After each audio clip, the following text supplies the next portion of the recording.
You're listening to the Packernet Podcast Network.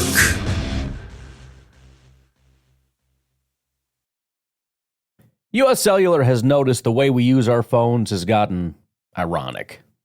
We try to put our phones down for dinner, but the menu's on a QR code. That's ironic. We hit like on social posts that we don't actually like, which is ironic.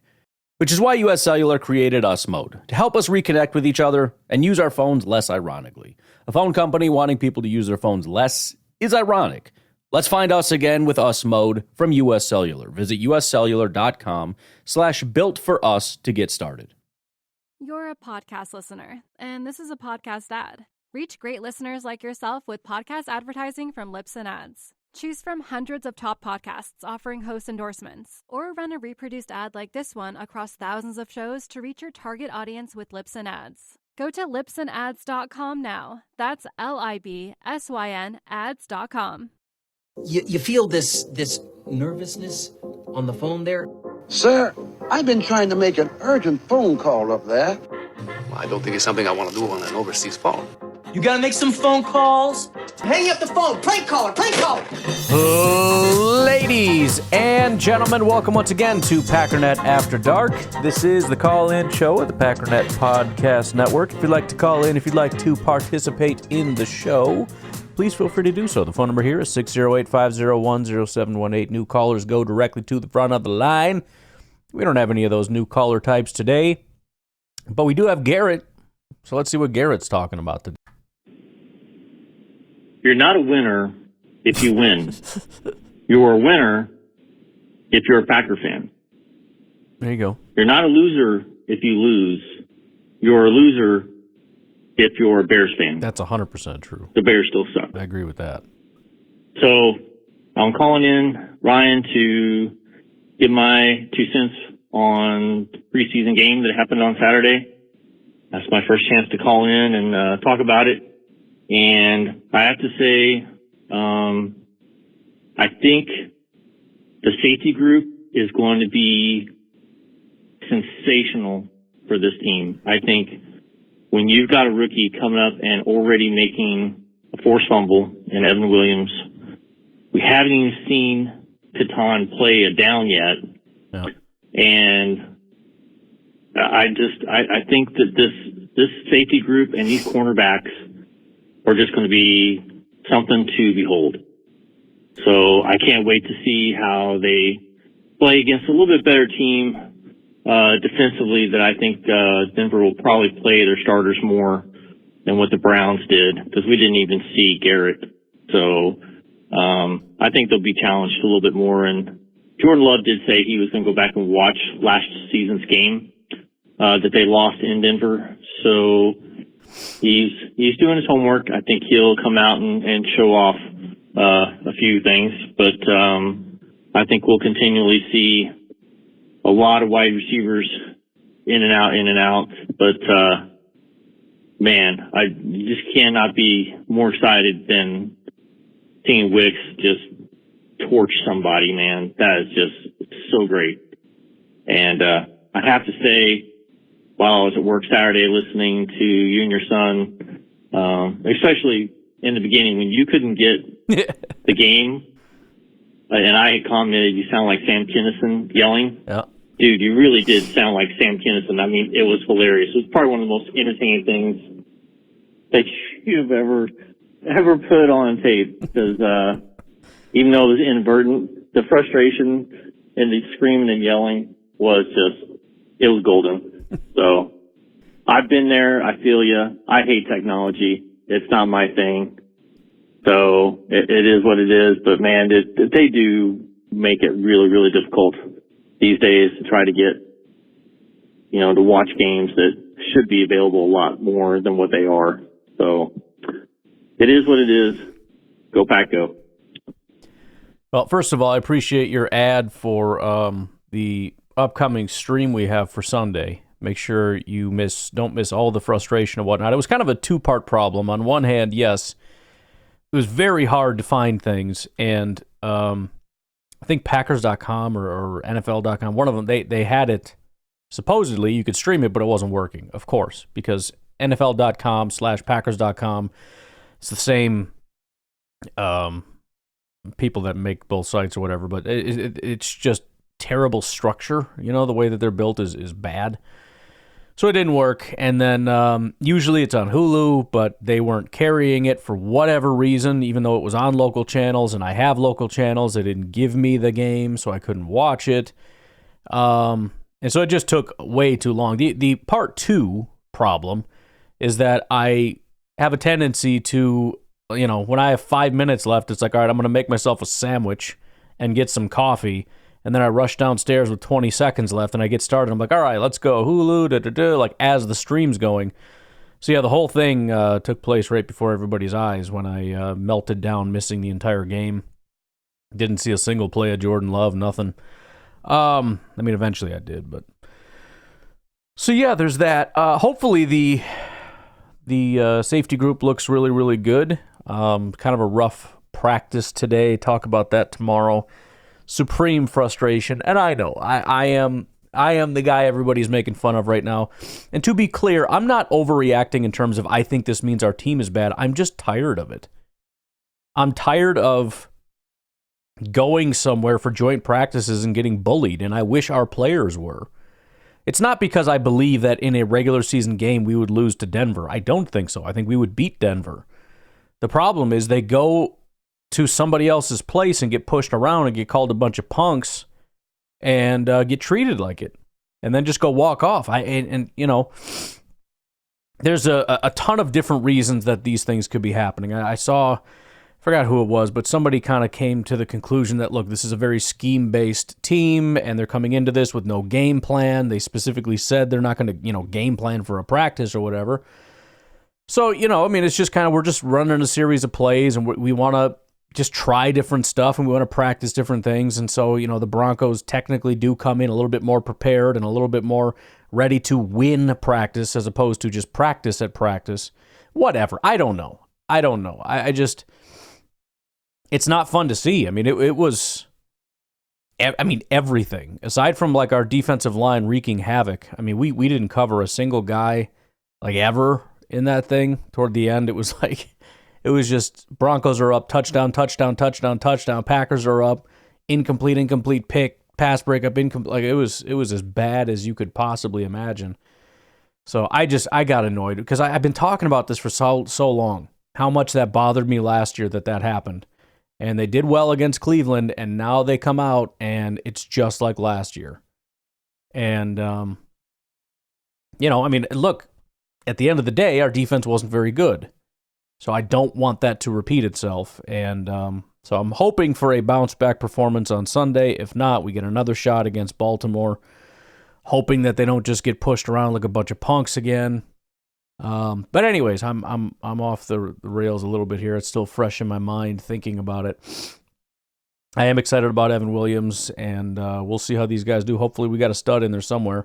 I think we at the very least have some role players. It would be nice if we ended up getting a home run. We haven't had a true home run in a while. Obviously, Jordan is the guy that we're all hoping, fingers crossed.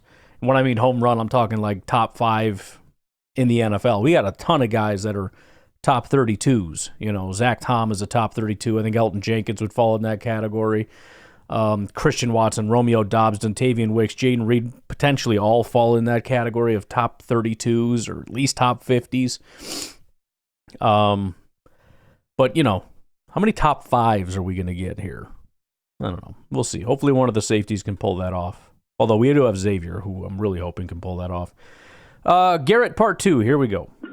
Brian, I have to quickly hit on a point that you discussed in one of the last podcasts I listened to, and it was regarding Coach Vrabel, okay, the wide receiver coach. So this wide receiver group, it's really hard to nail down where the true, success begins, but I think it starts with the scouts and sure. Goody, knowing what they're looking at and having a knack for picking guys that work well in the Packer type offense. And then you've got an offensive genius in LaFleur, but having Coach Vrabel, I think you have to admit it is worrisome to think that how long is this guy going to stay with us? You know, and if he leaves, what happens? Who fills that spot, and do they do just as good a job of coaching these guys up? So I really, really hope that they're going to find a way to keep him and not let him go. But, I mean, if I was a coach, I understand I would want to leave to go for more money, but would you really want to leave for more money to go play or coach a team like the Titans when you've got a winning team like Green Bay? I don't get it.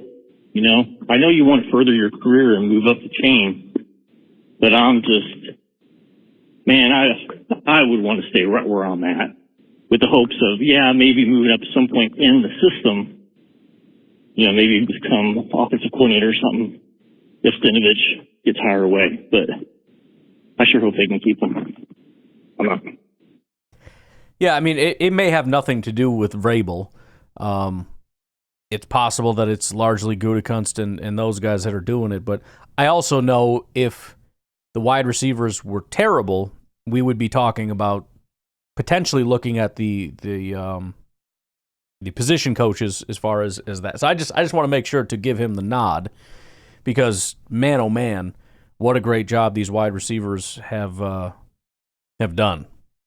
Just to be clear, our wide receiver coach right now is Ryan Mahaffey is the wide receiver coach for the Green Bay Packers.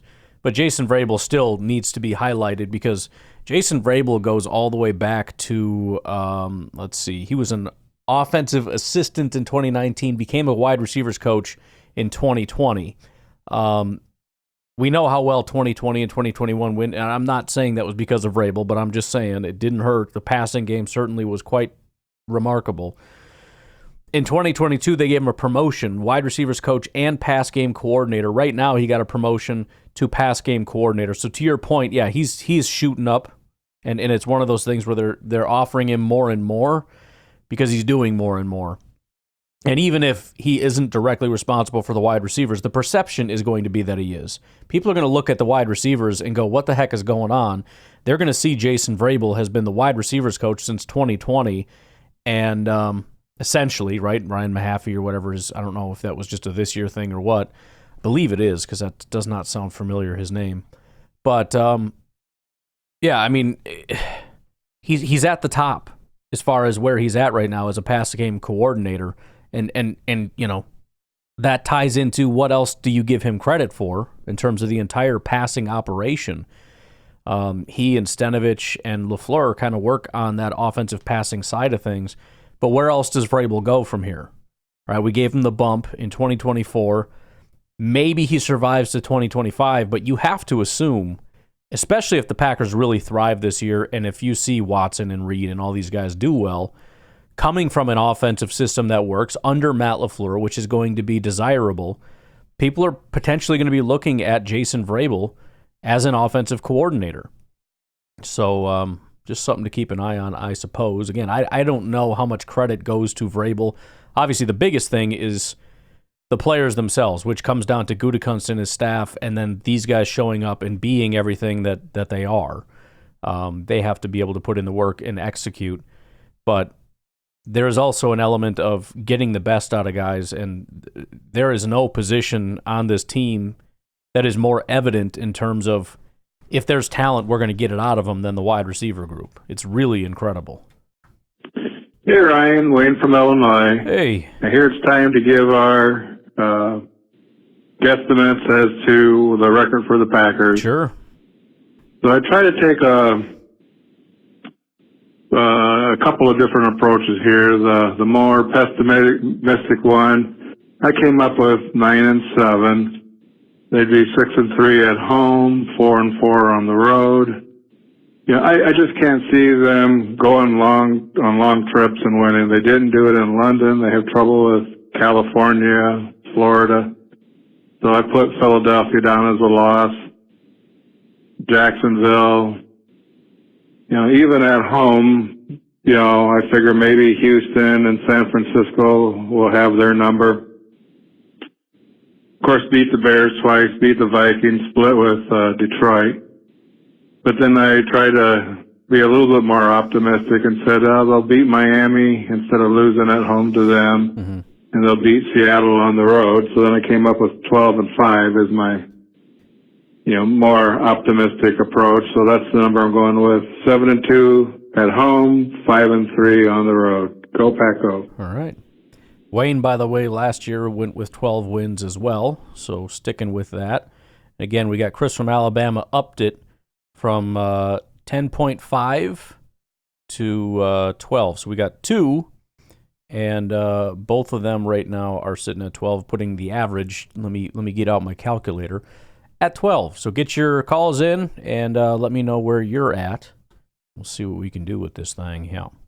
With that, though, I do want to take a break. We got Aaron, Garrett, Nate, and TJ coming up. We'll be right back. U.S. Cellular has noticed the way we use our phones has gotten ironic. We try to put our phones down for dinner, but the menu's on a QR code. That's ironic. We hit like on social posts that we don't actually like, which is ironic. Which is why U.S. Cellular created Us Mode, to help us reconnect with each other and use our phones less ironically. A phone company wanting people to use their phones less is ironic. Let's find us again with Us Mode from U.S. Cellular. Visit uscellular.com/built-for-us to get started. You're a podcast listener, and this is a podcast ad. Reach great listeners like yourself with podcast advertising from Lips and Ads. Choose from hundreds of top podcasts offering host endorsements, or run a reproduced ad like this one across thousands of shows to reach your target audience with Lips and Ads. Go to lipsandads.com now. That's LIBSYN ads.com. You're a podcast listener, and this is a podcast ad. Reach great listeners like yourself with podcast advertising from Lips and Ads. Choose from hundreds of top podcasts offering host endorsements, or run a reproduced ad like this one across thousands of shows to reach your target audience with Lips and Ads. Go to lipsandads.com now. That's LIBSYN ads.com. You're a podcast listener, and this is a podcast ad. Reach great listeners like yourself with podcast advertising from Lips and Ads. Choose from hundreds of top podcasts offering host endorsements, or run a reproduced ad like this one across thousands of shows to reach your target audience with Lips and Ads. Go to lipsandads.com now. That's LIBSYN ads.com. Fran, how's it going? Hey. Okay, that's good.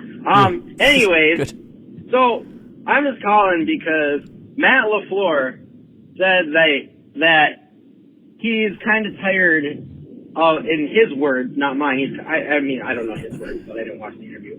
But he said that he's kind of tired of this wide receiver one talk. Yeah. So this is why I would never be allowed to be a reporter in those press conferences, because I wouldn't take him seriously at all. And I just go in there and be like, so, how do you feel about Dontavian Wicks and how he fits into this wide receiver 2 question? I mean, you've got a few other guys, and you didn't want to talk about the wide receiver 1, so I just figured that maybe wide receiver 2 was open for questioning. He would much rather talk about that. Anyways, yeah, that's the type of questions that I would ask. I would not take it seriously whatsoever, and I'd probably make the coaches really mad. I know. Anyways, so on this whole QB2 thing, right? Between Sean Clifford and Michael Pratt, and who's going to keep on the roster? Are we going to keep 3 quarterbacks for once? In my opinion, the only thing that Sean Clifford has over Michael Pratt, and from what it seems like throughout training camp, is that he has a year under his belt, and that 1 year is under Tom Clement's coaching. Yeah. And that's a big deal, right? If you're gonna like look for a quarterback as to who's going to make it past the waivers and that can make it to our practice squad, Sean Clifford is kind of in limbo where his talent might not quite be as high as Michael Pratt. So I think Michael Pratt, no way does he make it past waivers. But Sean Clifford has a chance at making it past waivers. But the only thing that I could see is that maybe a team's out there being like, oh, that guy learned from Sean Clements for a year, so we could go pick him up. But it's just Sean Clifford hasn't shown enough. And especially, like, people, a lot of people have brought up, like, oh, Michael Pratt made it to the 7th round and people passed on him for a reason. And it's just like, it's not that simple. Yeah. We're weeks into training camp now. Injuries have happened. There's plenty of teams who would jump at the opportunities. One, for example, the Minnesota Vikings would take Michael Pratt off our hands in a second. But I don't know. That's a debate that's going to keep going on, and we'll just have to monitor it. My 3 minutes is coming up, and yeah, I don't know what to do with that. I really don't. Again, I just repeat, I guess, what I said before. Generally, I'm in the camp of calm down, they're not going to get stolen. I do wonder if this is a different situation. Maybe we're overhyping Pratt, especially me, but it's such an important position, and for a guy to come in and be basically flawless, what is the downside? What is the downside of just bringing him in? There are teams that don't have starters, and then they have backups to those guys that are not even starters who are starting. The Vikings, as you said, are one of those teams. Sam Darnold is a, mid to bad backup option, and he's the starter. I mean, they just picked up Matt Corral, who I hate to trash the guy because I was a big fan of him in college, but Matt Corral has been one of the worst quarterbacks in the NFL every time he touches a football. What would be the downside? And granted, he's not going to make the 53 anyways, but what would be the downside of picking up Pratt as opposed to a guy like Matt Corral, who at least has a chance of being something other than terrible? I don't know. I guess I just don't know. I don't want to just sit here and declare, well, they got to carry 3 quarterbacks because that feels wrong, but I can't say otherwise either. So I don't know. I don't know the answer to the question. Not that there was a question, but, the question of what do you do, I don't know. Here, and this is Aaron. My 3 minutes got cut off, and I was going to make another point. All right. Not about the Packers, but so there's 3 kind of horror-ish movies out in theaters right now. Nice. They're called Trap, which is some guy who was like big in like the 90s and early 2000s, Josh Hartnett. I haven't really seen him in anything since like forever ago. So I've got the next, and then there's also Long Legs, which I've heard pretty good things about. It's got Nicolas Cage, who plays like a serial killer apparently. Oh, yeah. I don't really know, to be honest. I haven't watched. There's such a weird thing going on with him. Nicolas Cage, so there's this horror movie, which I did see. I was like, how is he in that movie? He was just in like that really weird like vampire thing, which I don't fully understand. And then now on top of that, you've got the John Madden thing. So I don't know what's going on. But I know somebody had called in about Trap already. And it kind of just comes down to, I know you mentioned in theater, so I'm guessing none of these are going to be where I can watch them. So I'll probably have to just wait for it. But yeah, once they become available, let me know and I'll check them out. Trailers or seen or like read synopsises, but that's just kind of what it seems like. And then there's another one that I have literally no idea about called Cuckoo. It's got this girl from Euphoria. You probably haven't seen that. But yeah. So I haven't been to the theater in a while other than to see Inside Out 2 on the 4th of July. But I've got today, tomorrow, and then like weekend off work. So in this 4 days, I think I'm going to go see all 3 of those horror films. I like that. In theaters, and I might call back in with reviews. You know what you should do, and maybe this is already your plan? Do them like one after the other. I mean, they probably aren't going to line up perfectly, but just set it up so you watch them all in a day and you really just don't leave. Maybe you go get lunch and come back. That'd be kind of funny. Yeah. But also, another thing that I watched is called Hard Knocks with the Chicago Bears. Uh-huh.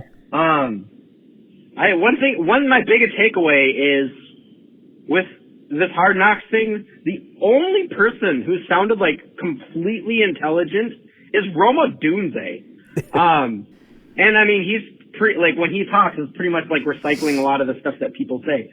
But which is like oh, you never want to practice. You would never want to do something in a game that you haven't practiced 1,000 times. Like, that's the only intelligent thing that I've seen from this entire show of Hard Knocks through the first 2 episodes.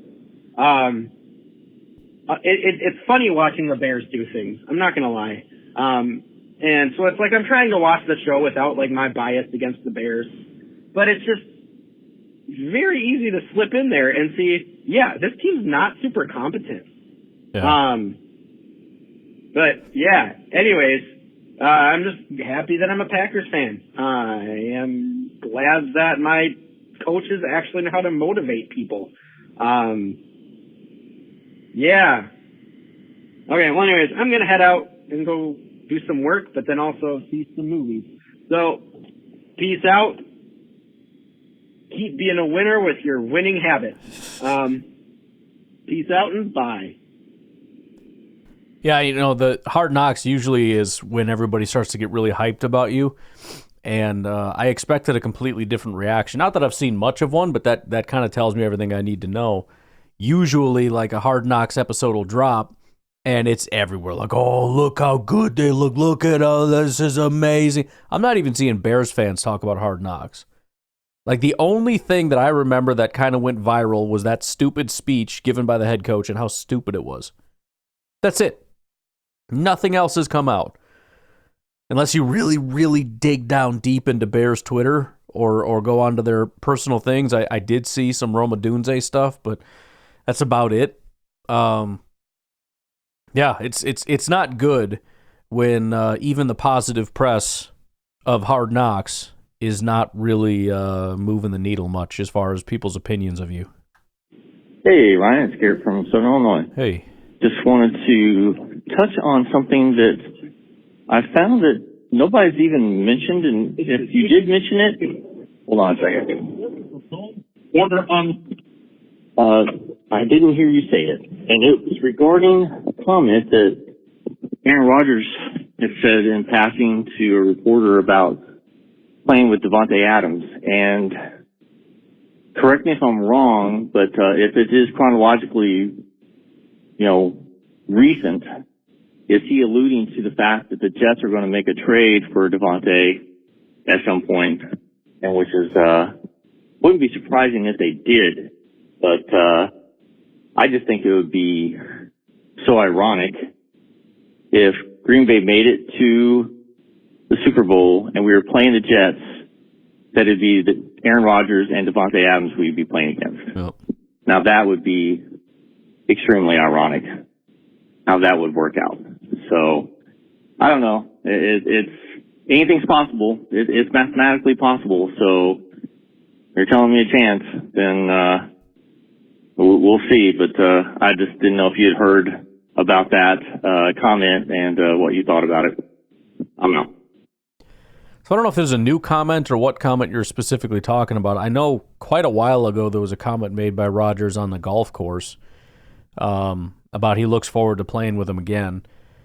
And I think I heard, again, just in passing, I didn't really dig into it because I didn't care enough, but somebody had made the comment that he was referring to golf. Like Rodgers kind of let that go for a while, let people speculate and say stuff, and then later on was like, yeah, I was referring to golf, not so much playing with him again on the football team. Probably said it to make it sound that way because it's funny, but that was about the end of that. Any new comments, I don't know. I know I talked about it pretty extensively on a podcast a while ago, just because, again, it seems like it's stupid, like it's not going to be a thing, but there were like 3 or 4 or 5 different things, that being one of them, that all started to point in one direction that seemed that way, but that's obviously massively cooled.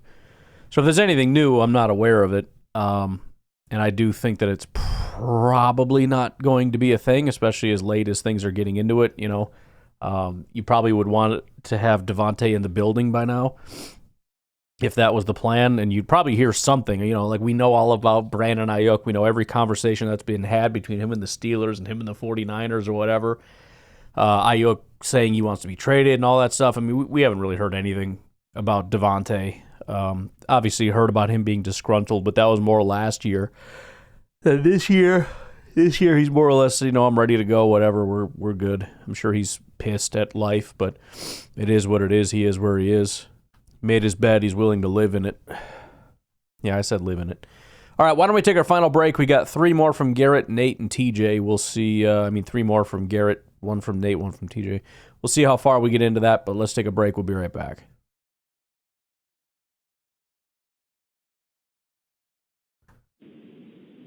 Ryan, I want to thank Christian Alabama for getting the prediction train rolling. Yeah, man. So I'm all aboard on this, and my prediction for this year is going to be 13-4. Dang. And my reasoning behind this is, 1, the Vikings lost JJ. So I think it's a little bit easier to say that, okay, that's 2 guaranteed wins now. And as you had stated before, I think the hardest games that they're going to have this year are going to be at home. So I've got to say that that's an advantage for Green Bay. So considering, I think the defense is going to be better. Considering the offense, I believe is going to be better. Considering that last year we experienced losses to Denver, Las Vegas, New York, teams that were horrible. I don't think we make that same mistake this year. I think things will just be just enough to get us over those humps that we had last year, where we lost games, like even to Atlanta, in the last seconds in a field goal. So I think that's going to be the difference this year. So 13-4 is where I land. I think, all in all, I'm not super overestimating or confident. I'm just looking at the facts. I think this defense is going to be that good. And I think the offense will be just complimentary enough that it'll take a lot of stress off of them, where they can just play with their heads on fire. So that's my prediction. I'm out. Yeah, so Garrett takes the lead now with 13 wins. Last year he had 11. So again, another increase. We haven't had any decreases. Wayne stayed the same, but our average has gone from 10.1 wins up to 12.3 wins on average. I get what you're saying. I think the Vikings fall into that like auto category like the Bears did. The only issue I have is I feel like the Bears aren't really in the auto category, at least for my mind anymore. So it maybe cancels out. I don't really know. We'll have to see how that goes. But yeah, I mean, I don't really. There aren't games on the schedule that I just think we can't win that. I mean, the 49ers are as close to that as you can get, which I think is partially in our head. I've already gone back and looked to show that it's not as one-sided as it may seem. Sorry, I'm yawning like crazy. I'm so tired every second of my life, and I'm sick, and I'm dying, and I don't know what to do with my life. But no, I'm feeling good, and I don't think that that's necessarily unreasonable. We'll see. 13's always tough to get, even if you're just in the good team category. I think you comfortably feel in that like 10-11 range is more of a safe bet. But in terms of, just going with how good you think the team is, nothing wrong with 13. There's no doubt that if they're as good as they were in the second half of last year, 13 is very, very attainable. Like I said, what did they end the season? Like 7-2, 7-3, something like that? Okay, sorry for the repeated calls, but I'm just wrapping up this last episode, and Steve from Alaska called in, made an excellent point that I feel like I want to expand on a little bit, because I saw a video on YouTube last night where they were showing the kicker for Kansas City changing up his style of kicks for the kickoff to where one was like this goal, like soccer goal kick, where it has this major bend to it. And Steve is right. Keeping it really low and having that bend to it, and then it's skipping on the ground and skip away from the player that's going to pick up the ball, just makes it that much more harder to handle. And having that English on the ball is just going to, impede that runner from maybe securing the ball and taking off.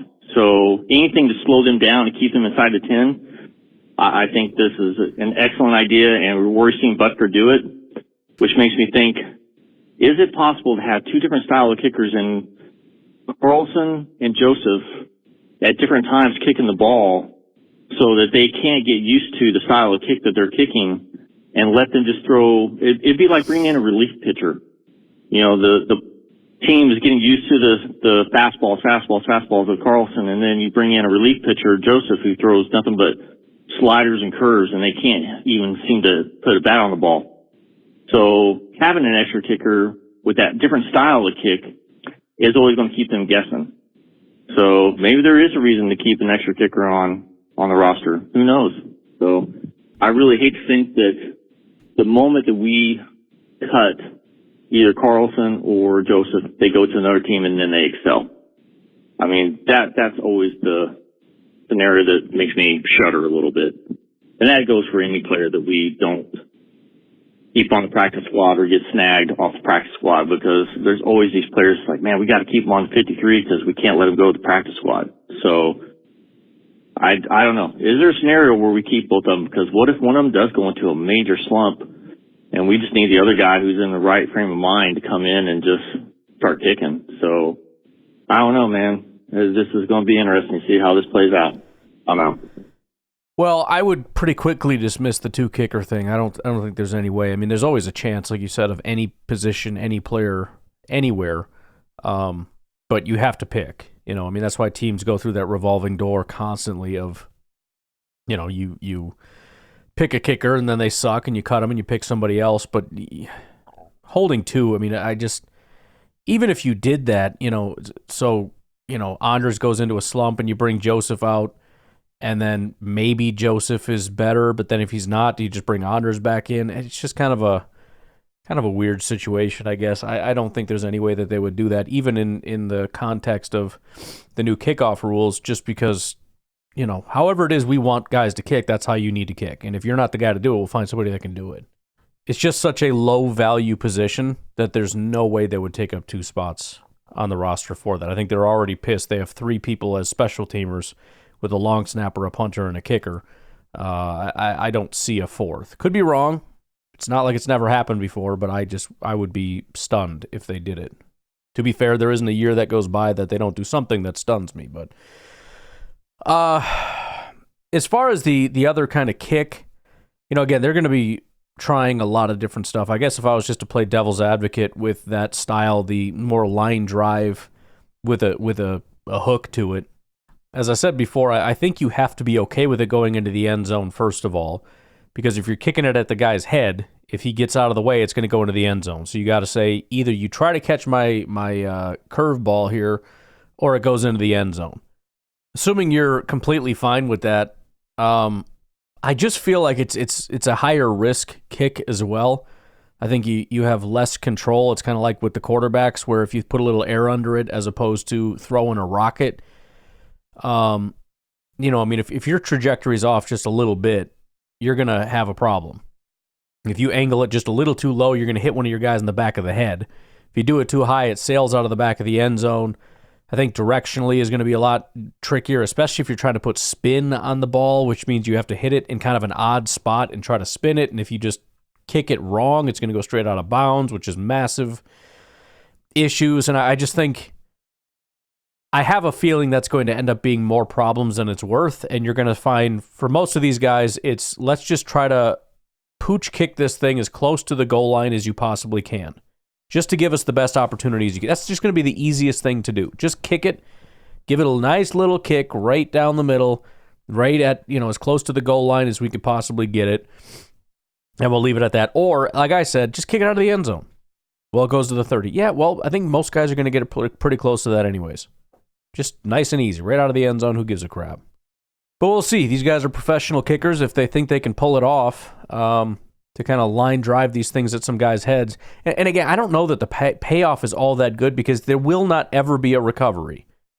So even if it works at best, the guy, it's going to hit him kind of in the hands or in the chest, and he's going to pick it up and run. It's going to cost a second or two of delay. I mean, cool. But again, that has to be worth it in the end as far as some of the cost. If there is no cost, yeah, you might as well. It'll save you a second once in a while.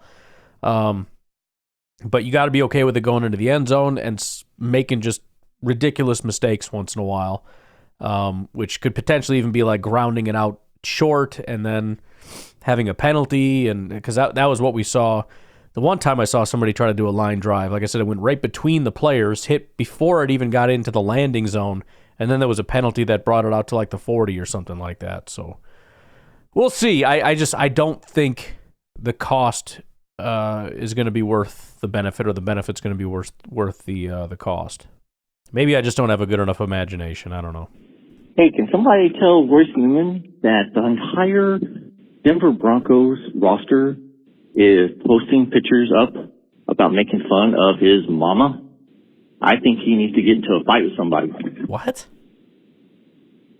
Entire Denver Broncos roster is posting pictures up making fun of his mama. I need some context. I don't know what we're talking about there. Sounds pretty serious, though. Nate, what's up? Hey, Baghdaddy. It's Nate calling in again. Just wanting to let some thoughts out about something. So, all right. I was reading an article today.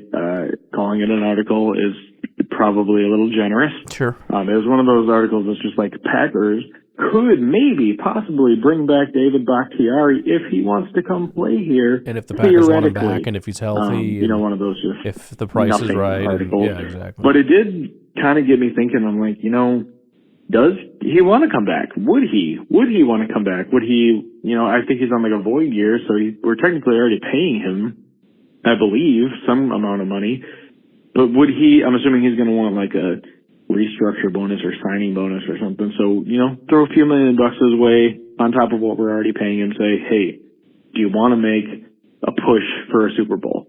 That would think of what that does to our offensive line. Immediately, Rashid is the swing tackle, Bach is the starting tackle, and then we've got decent other pieces that we can make that work. And maybe, I don't know, has Rashid been cross trained at guard? I genuinely don't know. Maybe he could play on one side of the guard, and then we've got a pretty solid offensive line. For a Super Bowl push, could we bring back Bach and just see if his knee can just hold out for, just even if he's got to like rehab it for a while and come back for some late push in the playoffs or something. I don't know. I'm just spitballing here. Just spitballing. Would love to know your thoughts. Okay. Well, I think the Packers made a decision to move on, and I think it was based on his health, not so much his ability. They know he's a good football player if he's healthy, and they understood our situation as well. And I don't know that our situation is worse than they anticipated. If you look at it, what has really gone wrong that you couldn't have guessed? It's not like Rasheed Walker's been terrible. It's not like anybody got hurt. I think they drafted in the first round a guy that they probably knew was going to be a guard, even though we all speculated he was going to be a tackle. Packers didn't seem to want to put any effort into that whatsoever. Certainly not if it was like that was, contingent on like everything falls on this guy being our tackle. They put no effort into that whatsoever. So yeah, Zach Tom is healthy. He's playing right. So if it was so desperate that they felt that David Bakhtiari was an option, they wouldn't have cut him to begin with. And that was kind of the sentiment David Bakhtiari had on social media. He made a comment about that. Something to the effect of, if they wanted me, they wouldn't have cut me. And I think that that's right. They obviously know how good he is. They'd love to have that version of David Bakhtiari playing, but I think they made a decision that his health is not going to hold up, and decided to just let it go. So I think that's just where it's going to be. If there were some horrible things, if Zach Tom and Rashid went down or whatever, it's certainly worth contemplating, but I still don't think that they would. Again, just because I think they made a determination, kind of similar to when you take a guy off your board when it comes to the draft due to medicals or whatever. You don't reconsider based on scenarios. You don't reconsider based on, well, he's really good. It's a matter of physically, as far as injuries and all that stuff, he's not draftable, period. And I think that's more or less the determination with David Bakhtiari is we're moving on. Like, just it's done. Maybe that'd change because there is the variable of money. It is possible that maybe Bakhtiari was not letting go of a certain amount of money. and he's just not going to find the money that he hopes he could find out there. He wants to get paid like a top tackle, and that price ends up plummeting, and the Packers come back to the table. I don't know. I don't think that would necessarily be the case. Again, especially since there's really nothing, I don't want to say there's nothing wrong because the offensive line is a problem. It's as big of a problem as it was when we cut David Bakhtiari. So I guess that would be my thought on it. Anyways, I'm going to leave it at that. We just have TJ from Alabama. We do have some older calls that we can pull up if we need to, but we'll leave it at that for now. You guys have a good rest of your night. I will talk to you tomorrow. Have a good one. Bye-bye.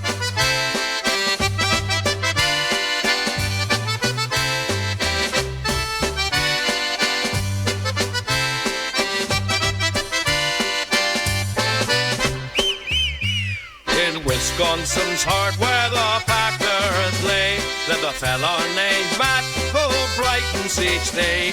With a gleam in his eye and a smile on his face, he rambles about football at his own pace. Boom, papa, Matt Ramage is here, talking about Packers, spreading good cheer.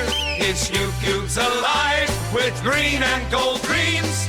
Polka with Mac and his Packer themes.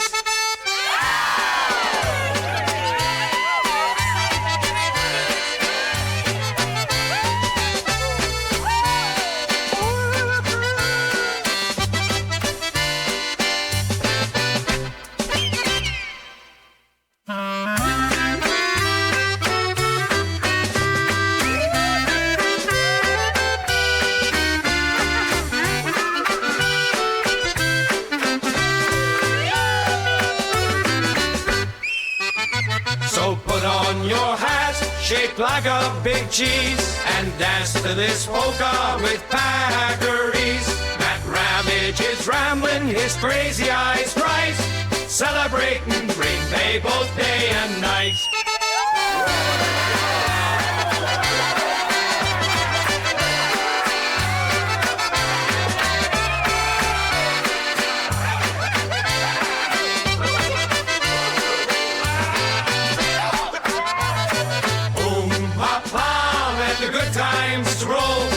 Keeping the faith, heart and soul, in good times and bad, through thick and through thin, the cheesehead polka will